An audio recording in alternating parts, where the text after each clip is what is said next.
ألف لام را تلك آيات الكتاب الحكيم أكان للناس عجبا أن أوحينا إلى رجل منهم أن أنذر الناس وبشر الذين آمنوا أن لهم قدم صدق عند ربهم قال الكافرون إن هذا لساحر مبين إن ربكم الله الذي خلق السماوات والأرض في 6 أيام ثم استوى على العرش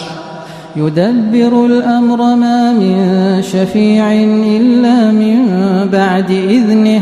ذلكم الله ربكم فاعبدوه أفلا تذكرون إليه مرجعكم جميعا وعد الله حقا إنه يبدأ الخلق ثم يعيده ليجزي الذين آمنوا وعملوا الصالحات بالقسط والذين كفروا لهم شراب من حميم وعذاب أليم بما كانوا يكفرون هو الذي جعل الشمس ضياء والقمر نورا وقدره منازل لتعلموا عدد السنين والحساب ما خلق الله ذلك إلا بالحق يفصل الآيات لقوم يعلمون إن في اختلاف الليل والنهار وما خلق الله في السماوات والأرض لآيات لقوم يتقون إن الذين لا يرجون لقاءنا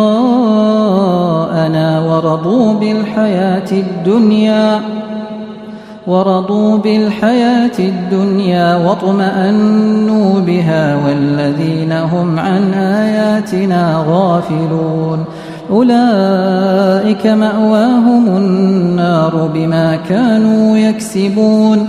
إن الذين آمنوا وعملوا الصالحات يهديهم ربهم بإيمانهم تجري من تحتهم الأنهار في جنات النعيم دعواهم فيها سبحانك اللهم وتحيتهم فيها سلام وآخر دعواهم أن الحمد لله رب العالمين ولو يعجل الله للناس الشر استعجالهم بالخير لقضي إليهم أجلهم فنذر الذين لا يرجون لقاءنا في طغيانهم يعمهون وإذا مس الإنسان الضر دعانا لجنبه أو قاعدا أو قائما فلما كشفنا عنه ضره مر كأن لم يدعنا إلى ضر مسه كذلك زين للمسرفين ما كانوا يعملون ولقد أهلكنا القرون من قبلكم لما ظلموا وجاءتهم رسلهم بالبينات وما كانوا ليؤمنوا كذلك نجزي القوم المجرمين ثم جعلناكم خلائف في الأرض من بعدهم لننظر كيف تعملون وإذا تتلى عليهم آياتنا بينات قال الذين لا يرجون لقاء نأت بقرآن غير هذا أو بدله قل ما يكون لي أن أبدله من تلقاء نفسي إن أتبع إلا ما يوحى إلي إني أخاف إن عصيت ربي عذاب يوم عظيم قل لو شاء الله ما تلوته عليكم ولا أدراكم به فقد لبثت فيكم عمرا من قبله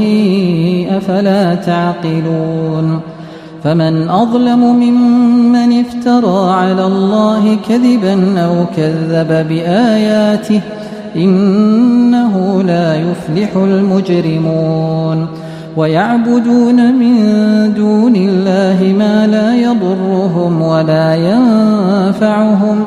ويقولون هؤلاء شفعاؤنا عند الله قل أتنبئون الله بما لا يعلم في السماوات ولا في الأرض سبحانه وتعالى عما يشركون وما كان الناس إلا أمة واحدة فاختلفوا ولولا كلمة سبقت من ربك لقضي بينهم فيما فيه يختلفون ويقولون لولا أنزل عليه آية من ربه فقل إنما الغيب لله فانتظروا إني معكم من المنتظرين وإذا أذقنا الناس رحمة من بعد ضراء مستهم إذا لهم مكر في آياتنا قل الله أسرع مكرا إن رسلنا يكتبون ما تمكرون هو الذي يسيركم في البر والبحر حتى إذا كنتم في الفلك وجرين بهم بريح طيبة وفرحوا بها جاءتها ريح عاصف وجاءهم الموج من كل مكان وظنوا أنهم أحيط بهم دعوا الله مخلصين له الدين لئن أنجيتنا من هذه لنكونن من الشاكرين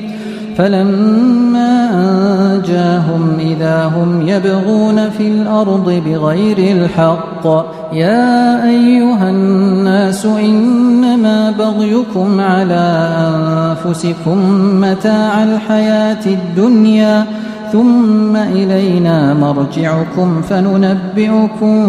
بما كنتم تعملون إنما مثل الحياة الدنيا كماء أنزلناه من السماء فاختلط به نبات الأرض مما يأكل الناس والأنعام حتى إذا أخذت الأرض زخرفها وزينت وظن أهلها أنهم قادرون عليها أتاها أمرنا ليلا أو نهارا فجعلناها حصيدا كأن لم تغن بالأمس كذلك نفصل الآيات لقوم يتفكرون والله يدعو إلى دار السلام ويهدي من يشاء إلى صراط مستقيم للذين أحسنوا الحسنى وزيادة ولا يرهق وجوههم قتر ولا ذلة أولئك أصحاب الجنة هم فيها خالدون والذين كسبوا السيئات جزاء سيئة بمثلها وترهقهم ذلة ما لهم من الله من عاصم كأنما أغشيت وجوههم قطعا من الليل مظلما أولئك أصحاب النار هم فيها خالدون ويوم نحشرهم جميعا ثم نقول للذين أشركوا مكانكم أنتم وشركاؤكم فزيلنا بينهم وقال شركاؤهم ما كنتم إيانا تعبدون فكفى بالله شهيدا بيننا وبينكم إن كنا عن عبادتكم لغافلين هنالك تبلو كل نفس ما أسلفت وردوا إلى الله مولاهم الحق وضل عنهم ما كانوا يفترون قل من يرزقكم من السماء والأرض أم من يملك السمع والأبصار ومن يخرج الحي من الميت ويخرج الميت من الحي ومن يدبر الأمر فسيقولون الله فقل أفلا تتقون فذلكم الله ربكم الحق فماذا بعد الحق إلا الضلال فأنى تصرفون كذلك حقت كلمة ربك على الذين فسقوا أنهم لا يؤمنون قل هل من شركائكم من يبدأ الخلق ثم يعيده قل الله يبدأ الخلق ثم يعيده فأنى تؤفكون قل هل من شركائكم من يهدي إلى الحق قل الله يهدي للحق أفمن يهدي إلى الحق أحق أن يتبع أم من لا يهدي إلا أن يهدى فما لكم كيف تحكمون وما يتبع أكثرهم إلا ظنا إن الظن لا يغني من الحق شيئا إن الله عليم بما يفعلون وما كان هذا القرآن أن يفترى من دون الله ولكن تصديق الذي بين يديه وتفصيل الكتاب لا ريب فيه من رب العالمين أم يقولون افتراه قل فأتوا بسورة مثله وادعوا من استطعتم من دون الله إن كنتم صادقين بل كذبوا بما لم يحيطوا بعلمه ولما يأتهم تأويله كذلك كذب الذين من قبلهم فانظر كيف كان عاقبة الظالمين ومنهم من يؤمن به ومنهم من لا يؤمن به وربك أعلم بالمفسدين وإن كذبوك فقل لي عملي ولكم عملكم أنتم بريئون مما أعمل وأنا بريء مما تعملون ومنهم من يستمعون إليك أفأنت تسمع الصم ولو كانوا لا يعقلون ومنهم من ينظر إليك أفأنت تهدي العمي ولو كانوا لا يبصرون إن الله لا يظلم الناس شيئا ولكن الناس أنفسهم يظلمون ويوم يحشرهم كأن لم يلبثوا إلا ساعة من النهار يتعارفون بينهم قد خسر الذين كذبوا بلقاء الله وما كانوا مهتدين وإما نرينك بعض الذي نعدهم أو نتوفينك فإلينا مرجعهم ثم الله شهيد على ما يفعلون ولكل أمة رسول فإذا جاء رسولهم قضي بينهم بالقسط وهم لا يظلمون ويقولون متى هذا الوعد إن كنتم صادقين قل لا أملك لنفسي ضرا ولا نفعا إلا ما شاء الله لكل أمة أجل إذا جاء أجلهم فلا يستأخرون ساعة ولا يستقدمون قل أرأيتم إن أتاكم عذابه بياتا أو نهارا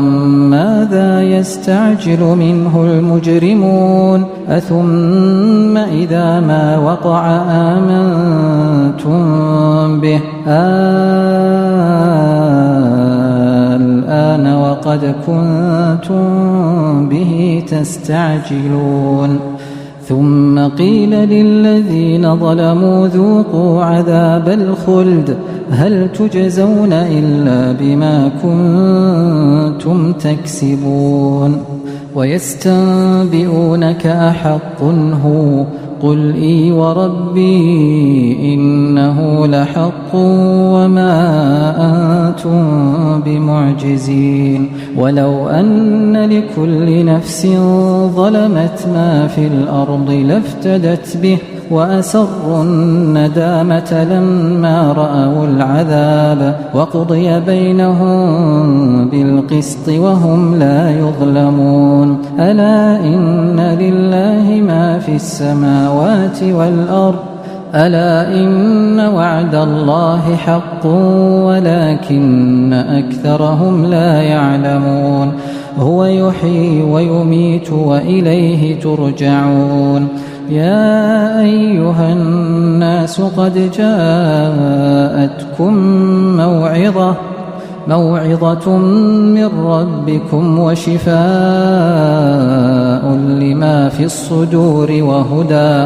وهدى ورحمة للمؤمنين قل بفضل الله وبرحمته فبذلك فليفرحوا هو خير مما يجمعون قل أرأيتم ما أنزل الله لكم من رزق فجعلتم منه حراما وحلالا قل الله أذن لكم أم على الله تفترون وما ظن الذين يفترون على الله الكذب يوم القيامة إن الله لذو فضل على الناس ولكن أكثرهم لا يشكرون وما تكون في شأن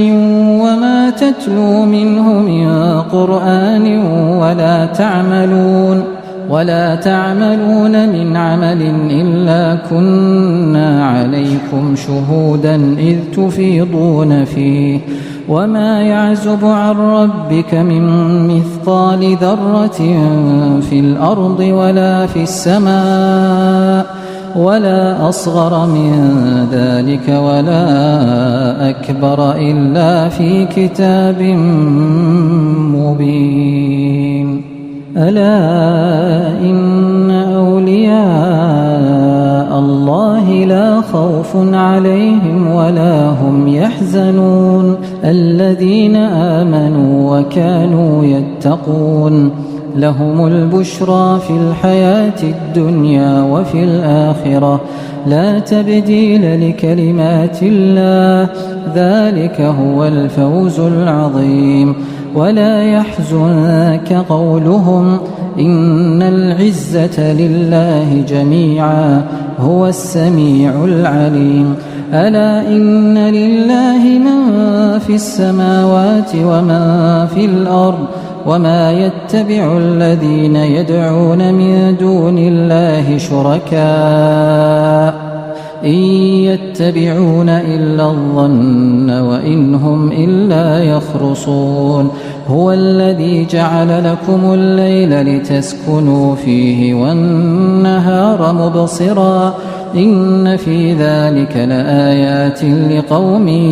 يسمعون قالوا اتخذ الله ولدا سبحانه هو الغني له ما في السماوات وما في الأرض إن عندكم من سلطان بهذا أتقولون على الله ما لا تعلمون قل إن الذين يفترون على الله الكذب لا يفلحون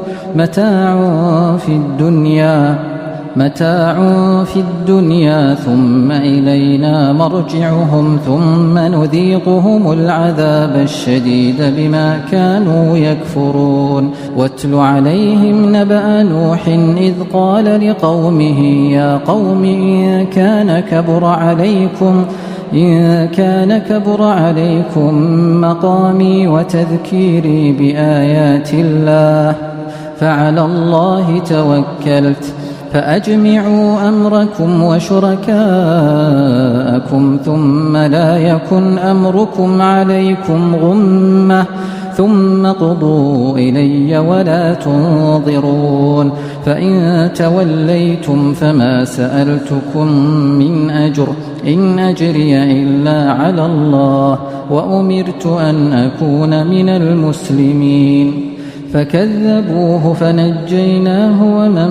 معه في الفلك وجعلناهم خلائف وأغرقنا الذين كذبوا بآياتنا فانظر كيف كان عاقبة المنذرين ثم بعثنا من بعده رسلا إلى قومهم فجاءوهم بالبينات فما كانوا ليؤمنوا بما كذبوا به من قبل كذلك نطبع على قلوب المعتدين ثم بعثنا من بعدهم موسى وهارون إلى فرعون وملئه بآياتنا فاستكبروا وكانوا قوما مجرمين فلما جاءهم الحق من عندنا قالوا إن هذا لسحر مبين قال موسى أتقولون للحق لما جاءكم أسحر هذا ولا يفلح الساحرون قالوا أجئتنا لتلفتنا عما وجدنا عليه آباءنا وتكون لكما الكبرياء في الأرض وما نحن لكما بمؤمنين وقال فرعون ائتوني بكل ساحر عليم فلما جاء السحرة قال لهم موسى ألقوا ما أنتم ملقون فلما ألقوا قال موسى ما جئتم به السحر إن الله سيبطله إن الله لا يصلح عمل المفسدين ويحق الله الحق بكلماته ولو كره المجرمون فما آمن لموسى إلا ذرية من قومه على خوف من فرعون وملئهم أن يفتنهم وإن فرعون لعال في الأرض وإنه لمن المسرفين وقال موسى يا قوم إن كنتم آمنتم بالله فعليه توكلوا إن كنتم مسلمين. فقالوا على الله توكلنا ربنا لا تجعلنا فتنة للقوم الظالمين ونجنا برحمتك من القوم الكافرين. وأوحينا إلى موسى وأخيه أن تبوأ لقومكما بمصر بيوتا واجعلوا بيوتكم قبلة وأقيموا الصلاة وبشر المؤمنين. وقال موسى ربنا إنك آتيت فرعون وملأه زينة وأموالا في الحياة الدنيا ربنا ليضلوا عن سبيلك ربنا اطمس على أموالهم واشدد على قلوبهم فلا يؤمنوا حتى يروا العذاب الأليم. قال قد أجيبت دعوتكما فاستقيما ولا تتبعان سبيل الذين لا يعلمون.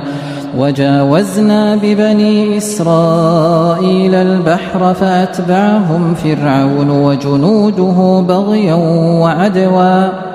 حتى إذا أدركه الغرق قال آمنت أنه لا إله إلا الذي آمنت به بنو إسرائيل وأنا من المسلمين. الآن وقد عصيت قبل وكنت من المفسدين فاليوم ننجيك ببدنك لتكون لمن خلفك آية وإن كثيرا من الناس عن آياتنا لغافلون. ولقد بوأنا بني إسرائيل مبوأ صدق ورزقناهم من الطيبات فما اختلفوا حتى جاءهم العلم إن ربك يقضي بينهم يوم القيامة فيما كانوا فيه يختلفون. فإن كنت في شك مما أنزلنا إليك فاسأل الذين يقرؤون الكتاب من قبلك لقد جاءك الحق من ربك فلا تكونن من الممترين ولا تكونن من الذين كذبوا بآيات الله فتكون من الخاسرين. إن الذين حقت عليهم كلمة ربك لا يؤمنون ولو جاءتهم كل آية حتى يروا العذاب الأليم. فلولا كانت قرية آمنت فنفعها إيمانها إلا قوم يونس لما آمنوا كشفنا عنهم عذاب الخزي في الحياة الدنيا ومتعناهم إلى حين. ولو شاء ربك لآمن من في الأرض كلهم جميعا أفأنت تكره الناس حتى يكونوا مؤمنين وما كان لنفس أن تؤمن إلا بإذن الله ويجعل الرجس على الذين لا يعقلون. قل انظروا ماذا في السماوات والأرض وما تغني الآيات والنذر عن قوم لا يؤمنون. فهل ينتظرون إلا مثل أيام الذين خلوا من قبلهم قل فانتظروا إني معكم من المنتظرين ثم ننجي رسلنا والذين آمنوا كذلك حقا علينا ننجي المؤمنين. قل يا أيها الناس إن كنتم في شك من ديني فلا أعبد الذين تعبدون من دون الله ولكن أعبد الله الذي يتوفاكم وأمرت أن أكون من المؤمنين وأن أقم وجهك للدين حنيفا ولا تكونن من المشركين ولا تدع من دون الله ما لا ينفعك ولا يضرك فإن فعلت فإنك إذا من الظالمين وإن يمسسك الله بضر فلا كاشف له إلا هو وإن يردك بخير فلا راد لفضله يصيب به من يشاء من عباده وهو الغفور الرحيم قل يا أيها الناس قد جاءكم